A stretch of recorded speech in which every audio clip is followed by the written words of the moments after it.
if you're fourth down, why would you punt? You punt it fourth. What do they, I mean, how do you... Snap out of it. It's state championship week.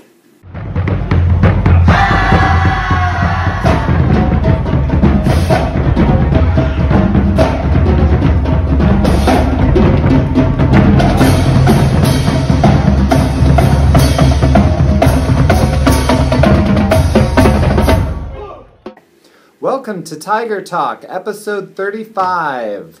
It's Beat Hoban week, and we're here. And I'm here.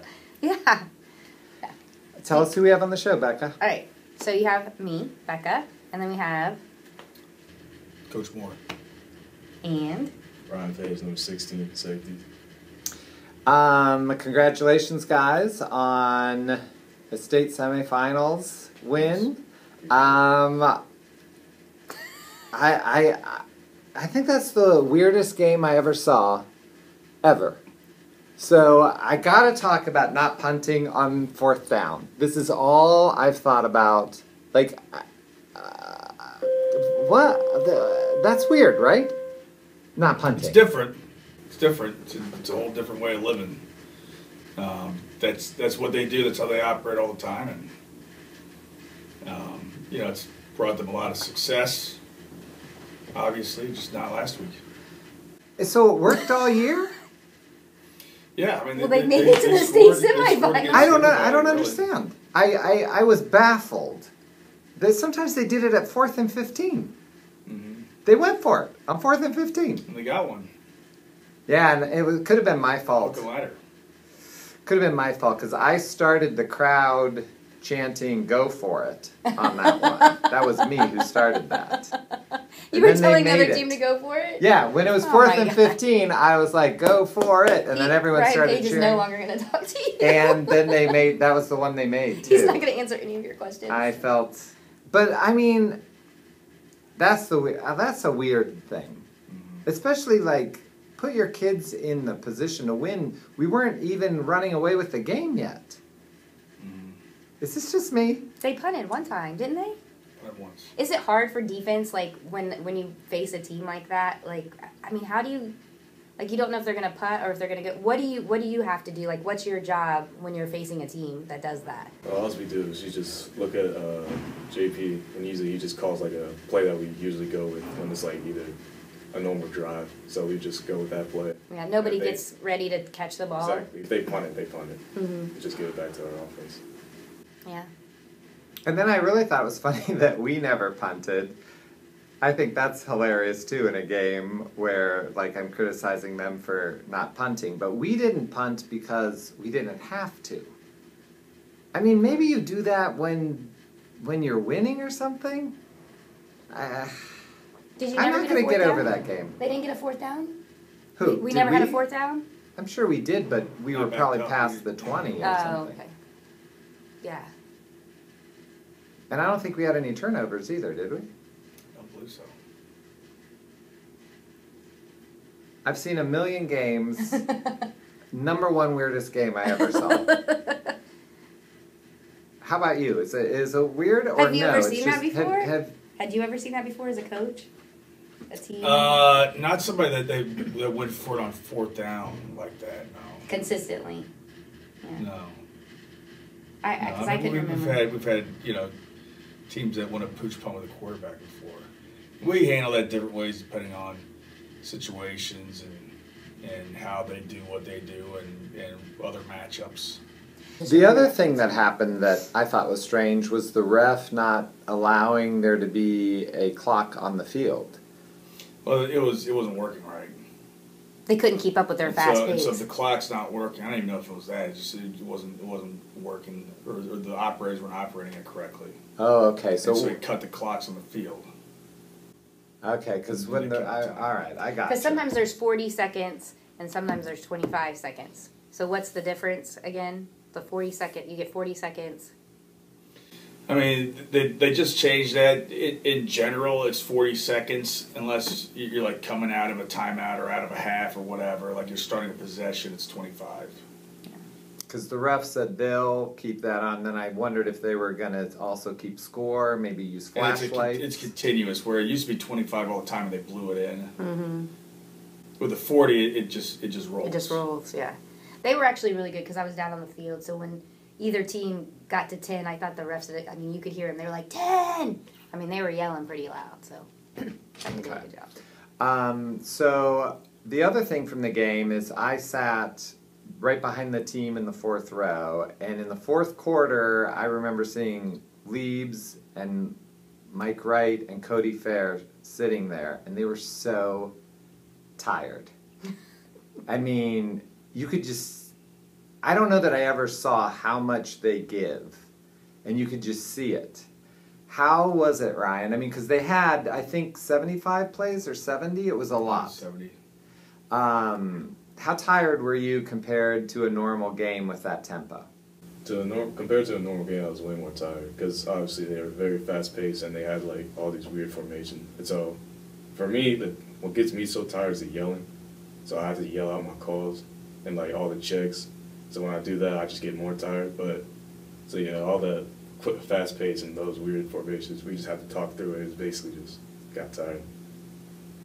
And then at practice on Thanksgiving, I saw you were really making everyone move quicker. Or I guess I don't know. That's my question. Did you practice quicker so they could be ready for that this week? Yeah, definitely. It was a huge point of emphasis. We ran 2 offensive scout team huddles at our defense all practice. Monday and Tuesday we were really, really fast, probably faster than Anderson. Yeah. And then we were at a more realistic pace on Thursday. It just looked like a lot. How important was the scout team this week for you? Very important. They basically made that game because they were going fast pace, like way fast, except way faster than Anderson, like Monday and Tuesday. So once we got to the game, so like a little bit slower, and that like half a second slower was like a big factor. People don't understand how important the scout team is to make you guys, great. Exactly. I mean, you're obviously great players, but shout out to the scout team players who they put a lot of work in team, Did you don't have they? a player of the week, Yeah. scout player of the week this week? Or? Yeah, we had several scout players of the week last week. Yeah, and they were putting in the work. Yeah, I mean, it was fascinating. The other thing that I saw online was people asking, did you take the knee for the extra point as a tribute for Stu 55? To keep at 55, I thought that was an interesting thing, and I just thought I'd find out if that was the concept behind staying at 55. It actually was not, although it's funny how 55 just shows up. Yeah. Really, we didn't want to put our extra point team back on the field and risk injury, and then if you still want to kick and you get in a substitution situation like that end of games, it just gets really hairy. So instead of doing that, we just took a knee on it. I think it's fun this season how much we've talked about respect at that and taking knees and things. That means we're having a great season when you're getting to take a lot of knees. But that was a different one. But I heard a lot of people say that, and there is something special about the number 55 in Massillon, and to score 55 points in a state semis, that was not what I was expecting at all. But again, this is the weirdest game I ever saw. I'm not going to forget that game. What was your favorite play of the game? Mainly just my fast breakup. That's basically it. Yeah, I thought. What happened on that play? Explain it. So they were in like a tight formation, so I was just up high. I was backpedaling. The QB rolled out. I like shaded towards the side. Saw the guy and broke on it and just broke it up. You almost caught it, right? Yeah, almost. Yeah. How much fun is it for a defensive player to catch the ball and run it back for a pick six? Well, I haven't experienced that yet, but I bet it'd be a really great experience. But was it fun to watch Chase Bond do that? Yeah. That literally may be my favorite play of the whole season. And we were watching the game Saturday. We went back and watched the game Saturday night when we were at home. And, you get through the whole game, and then Chase does that at the end. And they were actually we were substituting players in. and Chase does that, and and the quarterback and somebody else, like, Chase gets it, and they both were like, They just kind of were like, I'm not pulling that guy down. So it's fun that, you know, you guys are so Was that fast. Chase's first score? I believe so. I think Yeah. so too. Yeah, which Yeah. is kind of nice for a senior to have that moment. Everyone really went crazy, and I could see the team go crazy, which that brotherhood spills out of this team in such an amazing way. Can you speak a little bit about that, Ryan, about the brotherhood of this senior class? I mean, yeah, we've been through a lot, so we just always stick together, and this is our final ride, so that just makes it even stronger.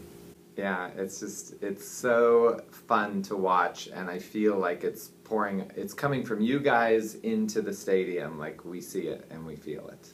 And I loved, so my mom was watching the game from home, so she was like, it looked like nobody was there. I'm like, well, that's because the camera was pointed towards the other side, but if they would have pointed, our fans traveled really well.